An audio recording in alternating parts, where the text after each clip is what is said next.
मूर्ति पूजा कहाँ से शुरू की? हमारे ऋषि महर्षि इनकी पूजा करते हैं तो हम भी करने लग गए। यानी इनको मूर्ति रखना पाप नहीं है। जैसे आपके दादा परदादा की कोई मूर्ति है, पिताजी की फादर की मूर्ति है, माँ की मूर्ति है, तो उस मूर्ति को रखने में क्या पाप है भाई? कोई दोष नहीं। और उसको नमस्कार भी कर दिया सत्कार से तो वो भी पाप नहीं।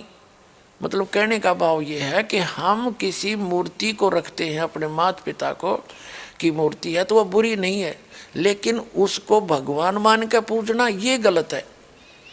तो हम मूर्ति की पूजा, जैसे हिंदू धर्म से दास खूब परिचित है, ये बेसिक मूर्ति का फूल भी चढ़ावे हैं, उसने नवावा दवावा भी है और उसका आगे धूप दाप भी दे हैं, पर पूजा तो उससे भी नहीं करते हैं। कोई किसी मंत्र का जाप करता है, कोई गीता का पाठ करता है, कोई पुराण का पाठ करता है।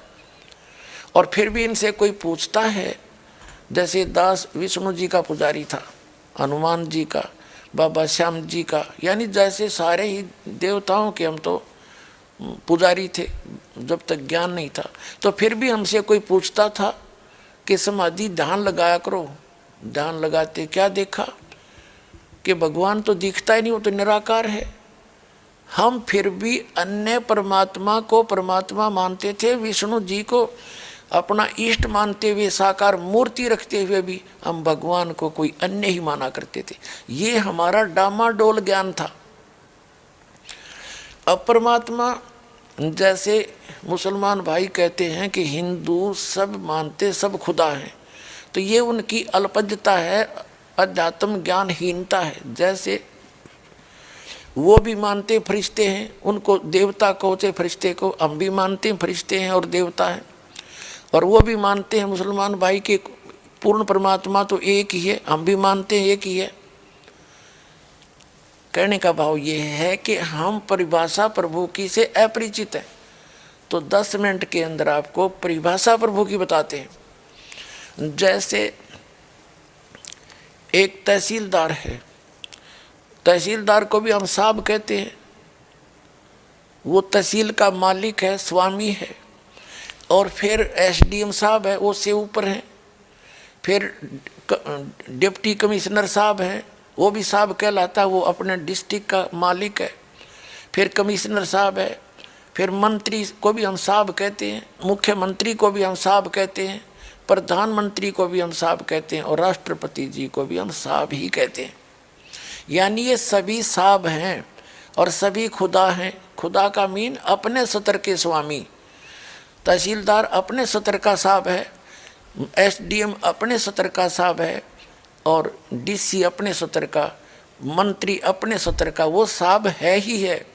और मुख्यमंत्री अपने सतर का साहब है, प्रधानमंत्री अपने सतर का साहब है, और राष्ट्रपति ओवरऑल कंट्रोलर वो सब का साहब है। तो सभी साहब भी हैं और सभी उस खुदा के भी उस खुदा के हैं। यानी सभी साहब होते हुए जितने मंत्री मुख्यमंत्री हैं, और ये सब उसके हैं, किसके? राष्ट्रपति के। वो सभी राष्ट्रपति के हैं, ये उस एक खुदा के हैं हम सभी। लेकिन ये सभी अपने सतर पर भी देवता भी हैं। उनका ये सोच अध्यात्म ज्ञानहीनता के कारण है कि हिंदू मानते हैं कि सब खुदा हैं। वो तो पृथ्वी को भी खुदा कहें, सूरज ने भी भगवान माने, पानी को भी, जल को भी भगवान मानते हैं, और पृथ्वी सबको। इसका भाव ये है कि जैसे यहाँ एक विद्युत मंत्री है, एक फॉरेस्ट मिनिस्टर है, तो विद्युत मंत्री कोई जड़ नहीं है, वो एक मनुष्य है। उसके अंतर्गत ये सारी इलेक्ट्रिक विभाग जो इलेक्ट्रिकल, ये सारे विभाग आते हैं। ऐसे ही जैसे कोई फॉरेस्ट मिनिस्टर है, वो कोई वृक्ष नहीं है, कोई जंगल समूह नहीं है, वो जंगल समूह का कंट्रोलर है। ऐसे ही जो सूर्य देवता है, उसका नाम सूर्य देव है। वो नर आकार है, एक चलती फिरती शक्ति है, और उसके अंदर जितने भी प्रकाश स्रोत हैं विश्व के, वो सारे उसके कंट्रोल में है। वो विद्युत मंत्री समझ लो। ऐसे ही जल को भी कहते देवता मान नहीं है। जल एक वरुण है, वरुण देवता है, वो उसको भी जल बोलते हैं। वरुण देवता है, वो जल के सभी स्रोतों का कंट्रोलर है। ऐसे ही एक पृथ्वी देवी है, वो सभी इन पृथ्वी ग्रहों का सबकी संचालक है। तो ऐसे ही हम सभी देवता अलग अलग हैं। अब ये हिंदू क्या मानते हैं कि सभी खुदा भी हैं, और ये सब जितने जिस स्तर के खुदा हैं, स्वामी हैं, मालिक हैं, ये सब एक ही खुदा के हैं। इन सब का ओवरऑल कंट्रोलर केवल एक ही है, वो अल्लाहु अकबर है, वो कबीर है। This is the definition of God. ये उस परमात्मा की परिभाषा है। इसको ना समझकर हम भ्रमित हैं। हम अब दास जो प्रयत्न कर रहा है कि उस अल्लाहु अकबर की जानकारी दास के पास है, जिसकी न तो हजरत मोहम्मद जी को प्राप्त हुई, क्योंकि हजरत मोहम्मद जी को जिसने ज्ञान दिया, कुरान शरीफ का ज्ञान दाता, सूरत फुरकानी 25 आयत 52 से लेकर 59 में स्पष्ट करता है, कोई कबीर अल्लाह है, अल्लाह कबीर है, उसको बड़ा कहते हैं मुसलमान भाई।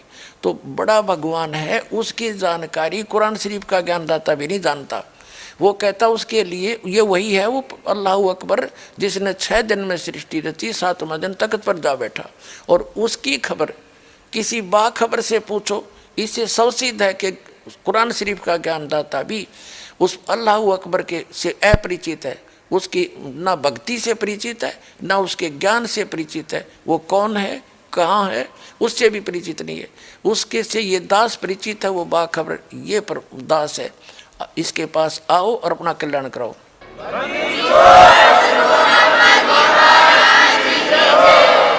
इसी प्रकार वेद ज्ञानदाता भी ये ब्रह्म है, जो कुरान शरीफ का ज्ञानदाता, जो कभी सामने नहीं आता, पर्दे के पीछे से गुप्त होकर आकाशवाणी करता है या किसी में प्रवेश होकर बोलता है। और श्रीमद् भगवत गीता का ज्ञानदाता भी वही है, जो कुरान शरीफ का ज्ञानदाता है, जो श्री कृष्ण में प्रवेश करके बोल रहा है। जैसे कुरान शरीफ का ज्ञानदाता हजरत मोहम्मद के अंदर प्रवेश करके उसके अंदर से आवाज़ निकल रही है, उसमें कभी फरिश्ते प्रवेश करते हैं, जैसे भी वो मानते हैं। तो ऐसे ही वो एक ही वही परमात्मा, यानी वो ब्रह्म सत्र का जो भगवान है, जो काल है, यही कुरान शरीफ का ज्ञानदाता, यही वेदों का ज्ञानदाता, और यही श्रीमद् भगवत गीता का ज्ञानदाता। श्रीमद् भगवत गीता अध्याय नंबर 4 के श्लोक नंबर 34 में गीता ज्ञानदाता भी कहता है कि मुझे ज्ञान नहीं उस परम अक्षर ब्रह्म का, जिसके विषय में यह कहता है कि अर्जुन 18वें अध्याय के 62वें श्लोक में तू सर्वभाव से उस परमेश्वर की शरण में जा, उसकी कृपा से ही तू परम शांति को और सनातन परम धाम को प्राप्त होगा। अपने विषय में गीता ज्ञानदाता कहता है 4थे अध्याय के 5 और 9 श्लोक में, 2रे अध्याय के 12वें श्लोक में और 10वें अध्याय के 2रे श्लोक में कि अर्जुन तेरे और मेरे बहुत जन्म हो चुके, तू नहीं जानता मैं जानता हूँ। इसलिए वो क्या कहता है 15वें अध्याय के 4थे श्लोक में कि तत्वदर्शी संत के मिलने के उपरांत परमेश्वर के उस परम पद की खोज करनी चाहिए, जहाँ जाने के बाद साधक फिर लौटकर कभी संसार में नहीं आते। 18वें अध्याय के 62वें श्लोक में गीता ज्ञानदाता कहता है कि अर्जुन तू सर्वभाव से उस परमेश्वर की शरण में जा, उसकी कृपा से ही तू परम शांति को और सनातन परम धाम को प्राप्त होगा। इससे सवसिद्ध हो गया कि गीता ज्ञानदाता, कुरान शरीफ का ज्ञानदाता, वेदों का ज्ञानदाता उस पूर्ण परमात्मा के ज्ञान से अपरिचित है। यजुर्वेद अध्याय नंबर 40 के मंत्र नंबर 10 में वेद ज्ञानदाता भी कहता है कि कोई तो परमात्मा को असंभवात, यानी वो कभी जन्म नहीं लेता, निराकार मानते हैं, और कोई संभवात कहते हैं कि वो जन्म लेकर आता भगवान जैसे राम और कृष्ण के रूप में। लेकिन वो परमात्मा कैसा है, वो जन्म लेता है या नहीं लेता है, वो क्या क्रियाएं करता है, क्या लीला करता है, उसकी जानकारी धीराणाम तत्वदर्शी संत बताते हैं, उनसे सुनो। यानी वेद ज्ञानदाता भी अपने से अन्य भगवान की महिमा बता रहा है। 40वें अध्याय के 15 और 17 श्लोक में 2 प्रभु से 2 जाते हैं। वेद ज्ञानदाता कहता है मेरा एक ओम नाम है, उसका जाप करोगे तो ओम नाम के सत्र का अमृतो आपको प्राप्त होगा, आपकी उतनी परम गति हो जाएगी।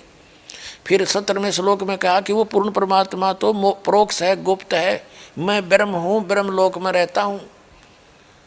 इससे सिद्ध हो गया कि वेद ज्ञानदाता से भी कोई अन्य है और उसकी जानकारी किसी तत्वदर्शी संत से पूछने को ही कहा है।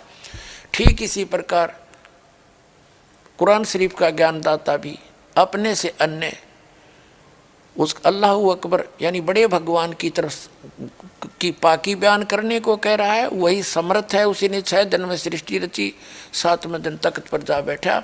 उसके विषय में कुरान शरीफ का ज्ञानदाता भी अनभिज्ञ है, वो नहीं जानता है। उसके लिए तत्वदर्शी संत से पूछने को कहा है। तो वो तत्वदर्शी संत ये दास है।